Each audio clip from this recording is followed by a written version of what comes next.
I never imagined that something as simple as a camera could unravel parts of my life I had tried so hard to keep hidden. Looking back now, it almost feels like fate disguised itself in the shape of a lens, capturing not just photographs but truths I was too afraid to admit. My name is Laura Peterson, and this is the story of how an unexpected moment with my son spiraled into a series of events that changed my family forever. I was 42 when all this began. I had been married to my husband, Richard, for over 20 years. On paper, our life looked beautiful. We had a nice home in the suburbs of Ohio, a stable marriage, 2 kids, and all the outward signs of success. But beneath that neat, picture-perfect surface, cracks had been growing for years. My husband and I had fallen into a routine that felt more like coexisting than living. He worked long hours at his law firm, and when he came home, he was usually tired, distracted, or buried in emails. Our conversations often circled around bills, schedules, and responsibilities, leaving very little space for intimacy or emotional connection. Our eldest son, Daniel, was 19 at the time, a bright and creative college sophomore studying photography. He had always been passionate about the arts, unlike his father who had pushed for more practical careers. Photography was Daniel's safe space, the one place where he felt he could express himself without judgment. He had a natural eye for detail, capturing emotions that most people overlooked. Sometimes, when I flipped through his portfolio, I saw glimpses of depth that amazed me, moments frozen in time, full of life, raw and unfiltered. It was during his spring break that Daniel came home with an idea. One morning, as I was cleaning up the kitchen after breakfast, he set his camera bag on the counter and said, "Mom, would you mind if I took some portraits of you? I need practice for my next assignment."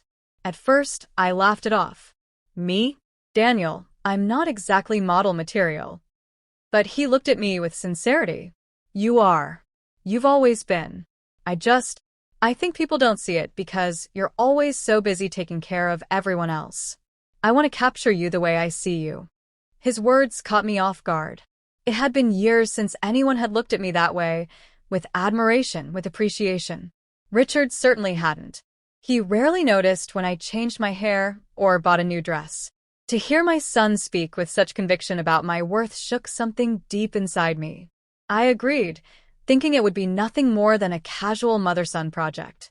We set up a little makeshift studio in the living room, using natural light from the big window near the sofa. Daniel guided me gently, asking me to tilt my head, to relax my shoulders, to smile just enough to look natural. It was awkward at first, but soon I found myself laughing, enjoying the way he made me feel seen. For once, I wasn't just mom or the wife. I was a person, a woman, someone worth photographing. As Daniel clicked away, I felt layers of insecurity begin to peel off. When he showed me the photos later, I was stunned. In those images, I looked vibrant, strong, even beautiful. Not the tired, invisible woman I saw in the mirror every morning. Daniel had somehow captured a version of me I thought I had lost years ago. That evening, after he left to meet some friends, I sat at the dining table, scrolling through the pictures on his camera. I couldn't stop staring. Each photograph felt like a reminder of the person I used to be, the girl Richard had fallen in love with, the woman who once believed she could have it all. But somewhere along the way, she had been buried under routines, responsibilities, and neglect. It was in that vulnerable state that I made my first mistake. I decided to post one of Daniel's photos on social media. It wasn't anything inappropriate, just a portrait of me smiling with sunlight streaming through the window. But the comments poured in quickly. Friends I hadn't spoken to in years complimented me. Old classmates messaged to say I hadn't changed a bit. Even acquaintances remarked on how radiant I looked. For the first time in so long, I felt noticed. And then came a message that would shift everything. It was from Mark Reynolds, an old friend from high school. We had lost touch after graduation, though I remembered him as the charming, funny boy who always sat behind me in English class. He had been my first crush, though nothing had ever come of it. His message was simple. "Laura? Wow, you look amazing. How have you been after all these years?" I should have ignored it. I knew better. But loneliness has a way of making poor decisions feel justifiable. I replied. What started as a polite exchange quickly grew into long conversations.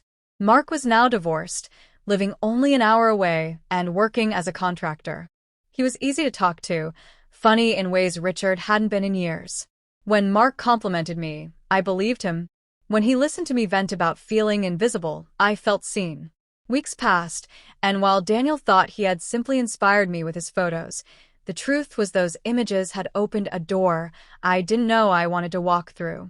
I found myself sneaking out to meet Mark for coffee, telling Richard the first was running errands or catching up with friends. With every meeting, the guilt grew heavier, but so did the thrill. The turning point came one afternoon when Daniel asked, "Mom, have you been happier lately? You seem different. Lighter." His question stopped me cold. My son had unknowingly triggered the very situation I was hiding. His photographs had given me confidence, yes, but they had also awakened desires I had buried. And now he could see the change without even knowing why. The guilt consumed me.